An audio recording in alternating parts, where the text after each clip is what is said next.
BNR gold and diamonds తరుగు తక్కువ బంగారం ఎక్కువ ఇప్పుడు మన వైజాగ్లో. మీరు అప్పటి తరం హీరోయిన్లతో కంపేర్ చేసుకుంటే మీరు చేసిన క్యారెక్టర్స్ కొంచెం పద్ధతిగా కొంచెం మిమ్మల్ని మీరు ప్రొజెక్ట్ చేసుకున్నారు చాలా వరకు. కొంచెం రెస్పెక్టబుల్ క్యారెక్టర్స్ చేశారని. కానీ అప్పుడున్న సారీ 1 minute ఒక చిన్న ఇంటరప్షన్. నన్ను నేను ప్రొజెక్ట్ చేసుకున్నానని మీరు అన్నారు కదా, అది చాలా ఇంట్రెస్టింగ్గా ఉంది వినడానికి. ఎందుకంటే మీ మాట వింటున్నప్పుడు వెంటనే నాకు తోచిన విషయం ఏంటంటే నా గురించి నేను ఎప్పుడూ తలుచుకోలేదు.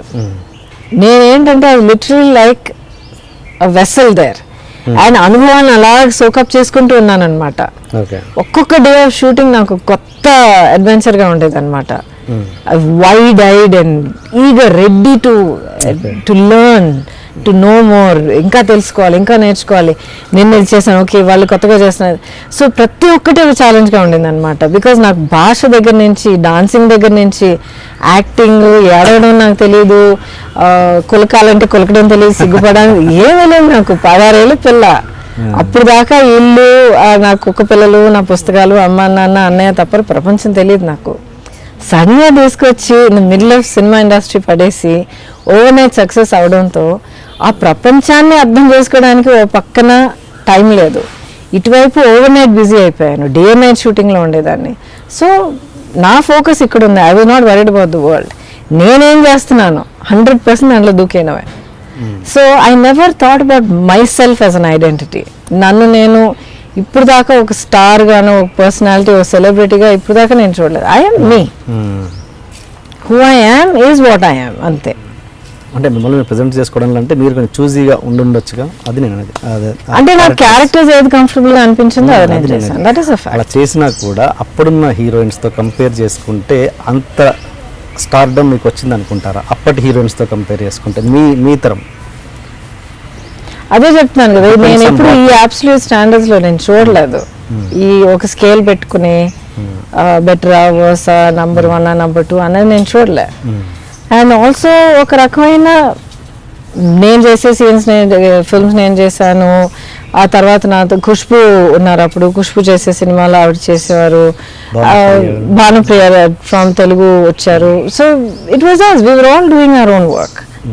అండ్ ఒక పర్టికులర్ స్టేజ్లో సడన్గా కళ్ళు తెరిచి చూసేటప్పటికి ఆల్మోస్ట్ 7.5-8 years గడిచిపోయాయి. సినిమాలు అంటూ చూస్తే 120 సినిమాల పైన యాక్ట్ చేశాను అనమాట. So that's a lot of work. లైఫ్కి ఏమైంది, అది ప్రపంచం ఎక్కడుంది, ఇదే నా ప్రపంచం, ఈ తర్వాత ఏంటన్నది ఒక ఆలోచన మొదలైంది. సో ఆ స్టేజ్లో I said okay, I need to breathe, ఊపిరి పీల్చాలి, నాకు కొంచెం స్పేస్ కావాలని చెప్పి that's when I step back. కొంతమంది కాంబినేషన్లో, కొంతమంది కాంబినేషన్లో చేయరు. సపోజ్ మీరు, నాకు తెలిసి చిరంజీవి గారితో చేయలేదు అనుకుంటాను, చేశారు?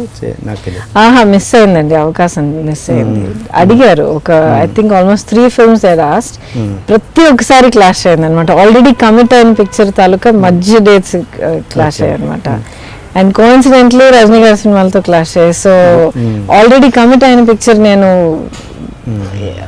ఎదురు ఉన్న పిక్చర్ చాలా అద్భుతమైన అవకాశం అయినా కూడా I will not break my commitment. అది చిన్న పిక్చర్ అయినా పెద్ద పిక్చర్ అయినా. అలా మిస్ అయ్యానని, ఏ హీరోతో ఫలానా మిస్ అయ్యానని ఉన్నప్పుడన్నా ఫీల్ అయ్యారా? ఫలానా చేసి ఉంటే బాగుండేదని? తప్పకుండా. అండ్ నాట్ జస్ట్ హీరోతో అని కాదు, డైరెక్టర్తో, కొన్ని క్యారెక్టర్లు, కొన్ని సినిమాలు. ఐఎమ్ వెరీ గ్రీడీ అండి. నా వర్క్ దగ్గరకు వచ్చేటప్పుడు ఐఎమ్ వెరీ గ్రీడీ. నాకు ప్రతి క్యారెక్టర్ చేయాలి, నేను ప్రతి ఒక్కరితో వర్క్ చేయాలి, నాకు నచ్చిన ప్రతి సినిమాలు అయ్యో నేను ఉండుంటే బాగుండేదని అనిపించేది. ఇట్స్ ఒక రకమైన చైల్డిష్నెస్ అని కూడా మీరు అనుకోండి. అంటే లెక్కలు ఉంటాయా? ఫలానా కాంబినేషన్ రావాలంటే ఆ హీరోతో చేయాలంటే లెక్కలు? ఎప్పుడు నా లైఫ్ ఎప్పుడు లెక్కల ప్రకారం కాదు, ఎదుటి వాళ్ళకి లైఫ్ తాలూకా ఏ యాంగిల్లోనూ నేను అలా లెక్కలు వేసి చూసుకోలేదు. లెక్కలు వేసి చూసుకునే వాళ్ళకి ఓకే, మేబీ వాళ్ళకి వర్కౌట్ అవ్వచ్చు. కానీ లైఫ్ అనేది చాలా అన్ప్రెడిక్టబుల్. ఎంత మనం జాతకాలు పెట్టుకుని, ఎంత మనం అస్ట్రాలజర్స్ దగ్గరికి వెళ్ళి ఆకులు చదివినా కూడా లైఫ్ అనేది అది ఎండ్ ఆఫ్ ది డే వచ్చే అవకాశాలు, వాటికి మనం ఎలా రియాక్ట్ అవుతాం, మనం వాళ్ళ ఎలా క్యాపిటలైజ్ చేసుకుంటాం. ఒక్క అడుగు పట్టుకుని మనం ఇంకా ఒక అడుగు ముందేస్తాం, లేకపోతే 5 అడుగులు ముందేస్తాం అన్నది మన చేతుల్లో ఉంది. అండ్ కమల్ గారి బిగ్ బాస్ షో మీద మీ ఒపీనియన్ ఏంటి? నేను చూడలేదండి ఇప్పటి వరకు. I have not seen it. ఒక్క ఎపిసోడ్ కూడా? ఓకే. చాలా పనులు. అసలు టీవీ ఎక్కువ చూడండి నేను, చాలా రేరు. ఎప్పుడైనా ఒక 10 minutes దొరికితే మేబీ న్యూస్ చూస్తాను, లేకపోతే ఏమైనా పనులు చేసేటప్పుడు సాంగ్స్ మ్యూజిక్ ఎప్పుడైనా పెడతాను. బట్ అది కూడా పెద్దగా అలవాట్లేదు, ఎందుకంటే పని చేసేటప్పుడు ఏదో ఆలోచన రన్ అవుతుంటుంది. నాకు ఇప్పుడు ఉన్న వర్క్ కమిట్మెంట్స్కి మల్టీ టాస్కింగ్ చేస్తేనే కాస్త ఒక లెవెల్ దాకా కవర్ అవుతుంది. ఎందుకంటే సైమల్టేనియస్గా ఒక 3-4 ప్రాజెక్ట్స్ రన్ అవుతున్నాయి. సో 24 గంటలు చాలు అని అనిపిస్తాయి నాకు. సో నిజంగా I wish I had time. కూర్చుని ఒక టీవీ షో చూడడం, లేకపోతే ఒక సినిమాకి వెళ్దాం, టైం ఉంటే బాగుంటుంది. క్యాజువల్గా డాటర్ని తీసుకెళ్ళి షాపింగ్కి వెళ్ళడం అంత చాలా కాలం ఏం జరిగాయి. Okay okay.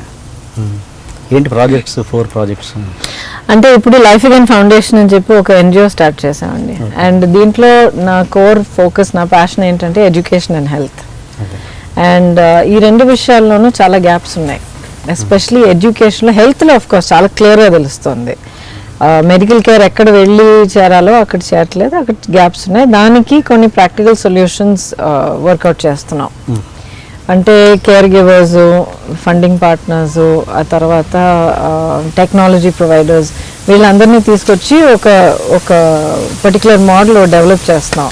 ఇంక్లూడింగ్ ఇన్సూరెన్స్, ఇదంతా దాంట్లో తీసుకొచ్చి అది వర్కౌట్ చేస్తున్నాం పక్కన. Education is little more complicated, ఎందుకంటే అది it's not as simple as ఇక్కడ ట్రీట్మెంట్ కావాలి, సో ఫెసిలిటీ బిల్డప్ చేస్తాం, ఇన్ఫ్రాస్ట్రక్చర్ సెటప్ చేస్తాం, అది సెట్ అయిపోతుంది. ఎడ్యుకేషన్ అనేది కరికులం దగ్గర నుంచి, ట్రైనింగ్ దగ్గర నుంచి, ఎక్విప్మెంట్, ఇన్ఫ్రాస్ట్రక్చర్, ఆ తర్వాత మోస్ట్ ఇంపార్టెంట్ చిల్డ్రన్ అండ్ టీచర్స్కి ఎమోషనల్ అండ్ సైకలాజికల్ సపోర్ట్ ఇవ్వడం.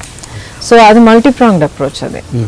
సో ఎమోషనల్ ఒక పక్కన, టెక్నాలజీ ఒక పక్కన, కంటెంట్ ఒక పక్కన, ఆ తర్వాత పిల్లల భవిష్యత్తు ఒక పక్కన. So that's a far more complicated thing. So దానికి ఒక ప్రాపర్ సొల్యూషన్, ఎందుకంటే ప్రతి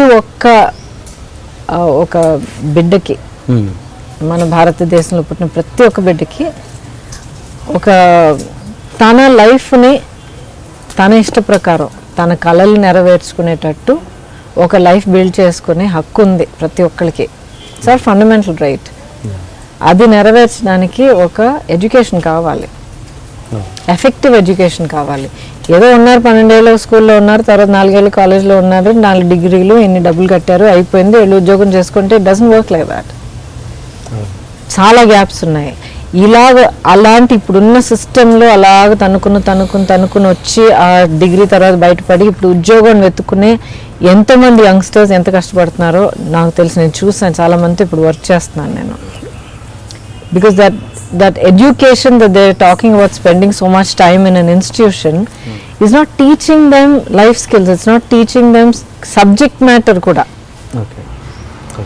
సో చాలా విధాలుగా మనం మేకప్ చేయాల్సిన ఇష్యూస్ చాలా ఉన్నాయి. అండ్ నా బిగ్గెస్ట్ కన్సర్న్ ఏంటంటే, నన్ను చాలా బాధ పెట్టే విషయం ఏంటంటే, పిల్లలు నలిగిపోతున్నారండి. ఆ ఏజ్లో వాళ్ళ సెల్ఫ్ కాన్ఫిడెన్స్ బిల్డప్ చేయాలి, వాళ్ళ ఐడెంటిటీ ఏంటని వాళ్ళు తెలుసుకునేటట్టు మనం సపోర్ట్ ఇవ్వాలి. లేకపోతే ప్రతి అడుగడుకి లేదు, ఆ పిల్లాడికేమో 99 మార్క్స్ వచ్చాయి, నీకేమో ఓన్లీ 97 వచ్చాయి అని చెప్పి మనం అంత అచీవ్మెంట్లో కూడా ప్రాబబ్లీ ఆ చైల్డ్ తాలూకా లెవెల్ మేబీ ఓన్లీ 75% అయి ఉండొచ్చు. So what, the child will be 100% in something else. మన పిల్లల తాలూకా ఇండివిజువాలిటీ మనం కనిపెట్టట్లేదండి, అది నొక్కేస్తున్నాం మనం. సో ఆ డిప్రెషన్, ఆ ట్రామా చాలా ఎక్కిపోతుంది మన పిల్లల మైండ్లో. జీవితాలు నిండుగా వెలుగుతూ బ్రతకాల్సిన జీవితాలు నలిగిపోతున్నాయి.